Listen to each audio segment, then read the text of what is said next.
Cosmologia Bíblica.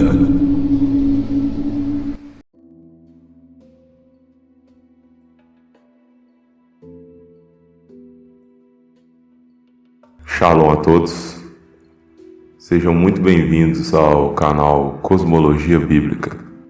Estamos iniciando hoje uma nova playlist em formato de Biblecast aqui no canal para tratar de assuntos diversos concernentes às Escrituras Sagradas. Estava trabalhando melhor esse formato, preparando um material mais consistente antes de publicar. Porém, surgiu uma necessidade que entendo como uma urgência de compartilhar com os irmãos. Por isso resolvi parar tudo que estava fazendo para fazer esse primeiro Biblecast do canal para tratar deste assunto de extrema importância, que é sobre a existência de Cristo, ou a chamada pré-existência. Não vou comentar inicialmente a respeito da doutrina do pré-existencialismo do homem, até porque não possuo embasamento suficiente para comentar a respeito desse assunto. E vamos tratar nesse vídeo a respeito da existência do Messias, chamado de Yeshua HaMashiach. Recentemente, tem surgido muita dúvida a respeito desse assunto e muitos questionamentos foram levantados, gerando conflitos e dúvidas contra a própria existência de Cristo até. Antes de entender sobre a pré-existência, é necessário explicar um pouco sobre a atemporalidade divina. Precisamos deixar claro que o Criador é eterno e não está confinado no tempo que foi criado por Ele mesmo, para que o homem possa interagir na criação e cumprir com a missão pré-estabelecida antes da própria fundação dos dias. Kairos, em grego, é uma palavra que significa o momento oportuno, o momento certo, ou o momento supremo. Tanto na filosofia quanto na mitologia, Kairos tem o mesmo sentido que Ayvum, que significa eternidade. Na teologia, o termo Kairos descreve o tempo de Deus, que não pode ser medido, ou seja, Kairos descreve eternidade. Pois para o Senhor, um dia é como 1000 anos, e 1000 anos como um dia. Nesse mesmo sentido, Kairos e Ayvum passam a ser atributos do Deus único, recolhendo ideias precedentes da filosofia clássica grega. Por outro lado, Cronos, ou Kronos, em grego, significa tempo, ou seja, o tempo cronológico, ou tempo sequencial, o tempo que pode ser medido, que a gente conta no relógio e nos dispositivos eletrônicos. Enquanto Kairos é usado na teologia para descrever a forma qualitativa do tempo, como o tempo de Deus, Cronos é utilizado para expressar a natureza quantitativa, o tempo dos homens, medido em anos, dias, horas e suas divisões.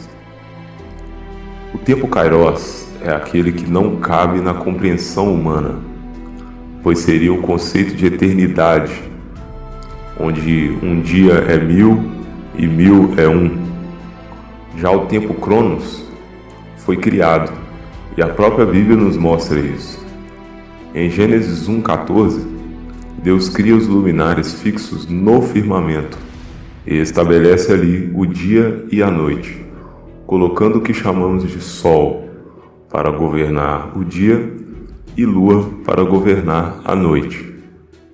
Ali nesse versículo, ele estabelece o que chamamos de tempo Cronos, pois ele diz: sejam eles para sinais e para tempos determinados e para dias e anos. Esse foi o momento em que passou a ter o tempo como conhecemos hoje. O salmista nos mostra que a misericórdia do Criador é infinita, ou seja, não está delimitada ao tempo cronológico que o Criador estabeleceu para o homem. Em Salmo 103:17 está escrito: mas a misericórdia do Senhor é de eternidade a eternidade. Também no Salmo 90, ele de maneira poética mostra que os anos aos olhos de Deus são como o dia de ontem, portanto o dia literal de 24 horas. Está escrito: porque 1000 anos são aos teus olhos como o dia de ontem que passou, e como a vigília da noite. Entendemos agora que para Deus não existe tempo. Tudo que para nós já aconteceu, tudo que está acontecendo e tudo que ainda há de acontecer aos olhos humanos, para o Criador é a mesma coisa. E não cabe ao ser humano, criação, entender este mistério que provém da mente divina do Criador. Agora, depois de entender um pouco mais sobre a atemporalidade divina, vamos tratar do assunto que está gerando mais controvérsias, que é em relação à pré-existência do Messias. Então, no conceito humano, obviamente, Cristo, entenda homem quando eu dizer Cristo aqui nesse momento, não existiu antes de nascer do ventre de Maria. Acredito que isso seja uma questão bem clara, humanamente falando, mas é preciso deixar tudo o mais claro possível para que não haja dúvidas quanto a essa questão. O Messias, como homem, obviamente, nasceu do ventre de uma mulher. Isso é bem claro. Cresceu como criança, aprendeu nas sinagogas, assim como vemos nas próprias Escrituras, como por exemplo no Evangelho de Lucas, capítulo 2, versículo 52, que está escrito: e Jesus se desenvolvia em sabedoria, estatura e graça na presença de Deus e todas as pessoas.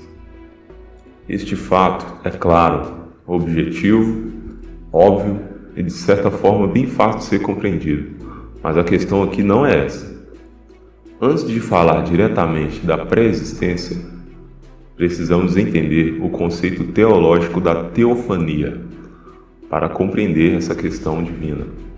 Este termo é utilizado para denotar situações em que constatamos manifestações divinas na chamada Tanakh, que é o que chamamos de Antigo Testamento ou Velha Aliança. É importante também entender que essas manifestações divinas não são uma encarnação anterior de Cristo, como tentam apontar determinadas doutrinas espíritas ou religiosas de um modo geral. O Messias só veio se manifestar em carne no ventre de Maria. Então, seguindo, temos alguns exemplos da chamada teofania nas Escrituras.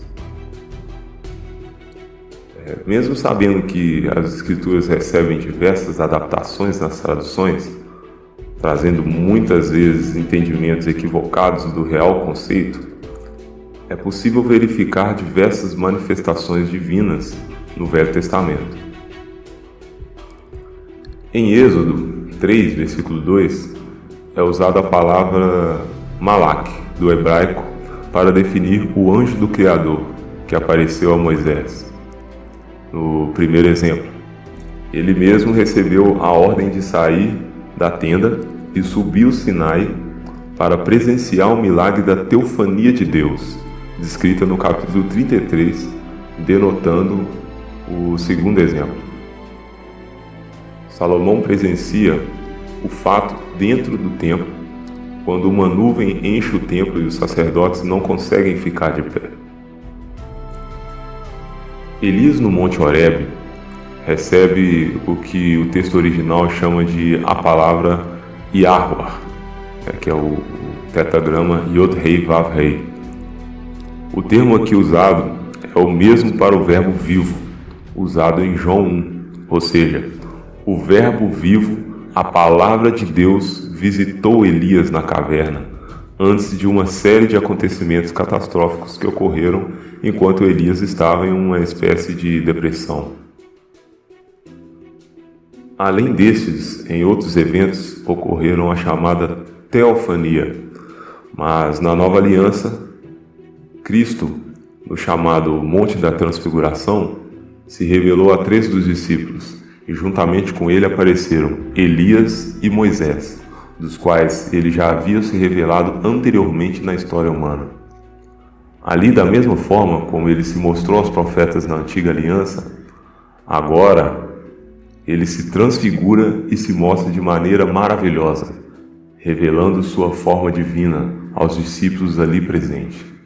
De certa forma, Cristo trouxe Elias e Moisés no Monte da Transfiguração para mostrar que quem se revelou a eles anteriormente agora estava ali presente mais uma vez, mostrando sua forma divina.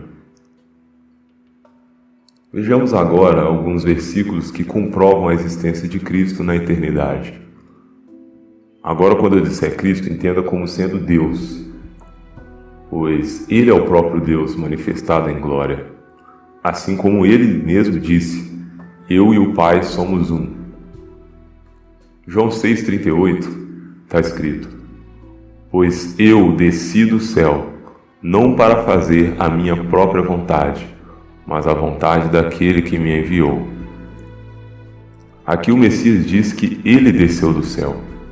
Isso no entendimento humano não cabe entender, pois é um mistério, mas basicamente ele saiu do tempo Kairos para o tempo Cronos, reduzindo-se à forma humana. Em João 6,33 está escrito, pois o pão de Deus é o que desce do céu e dá vida ao mundo. João 6,13 ninguém jamais subiu ao céu, a não ser aquele que veio do céu, o Filho do Homem que está no céu. Efésios 4,9 o que significa ele subiu, senão que também desceu às partes mais baixas da terra? João 3,17 portanto, Deus enviou seu Filho ao mundo, não para condenar o mundo, mas para que o mundo fosse salvo por meio dele. João 6,42 e comentavam, não é este Jesus, o filho de José, cujo pai e mãe nós conhecemos? Como pode então ele dizer, eu desci do céu? Está escrito em Filipenses 2, versículos 5 até o 7. De sorte que haja em vós o mesmo sentimento que houve também em Cristo Jesus, que sendo em forma de Deus, não teve por usurpação ser igual a Deus, mas esvaziou-se a si mesmo, tomando a forma de servo, fazendo-se semelhante aos homens. E para fecharmos reunindo todos os outros pontos chaves, vamos verificar o Evangelho de João, capítulo 1, que sela todo o entendimento que contraria a interpretação de alguns dizendo que Cristo não existia antes, ou até mesmo era apenas um pensamento do Criador, chegando ao ponto de dizer que o Evangelho de João é alegórico, um absurdo imenso, que diminuiu o poder das Escrituras, chegando ao ponto de dizer que o Evangelho de João é alegórico, um absurdo imenso que diminui o poder real das Escrituras. No princípio era a Palavra, e a Palavra estava com Deus, e a Palavra era Deus. Ele, a Palavra, estava no princípio com Deus. Todas as coisas foram feitas através dele, e, sem ele, nada do que existia teria sido feito. Nele estava a vida, e a vida era a luz dos homens. E a luz resplandece nas trevas, mas as trevas não a venceram. João 1, versículo 1 ao 5. Não podemos ser confundidos por doutrinas que tentam diminuir o poder de Deus através de seu Filho. Cada dia mais devemos ler as Escrituras Sagradas, orar ao Pai Celestial e ter relacionamento verdadeiro e sincero com Ele, visando apenas pela nossa salvação através da obra da redenção no madeiro. Em João 14,6 está escrito: assegurou-lhes Jesus: eu sou o caminho, a verdade e a vida. Ninguém vem ao Pai senão por mim. Fique na paz do Criador. Até a próxima.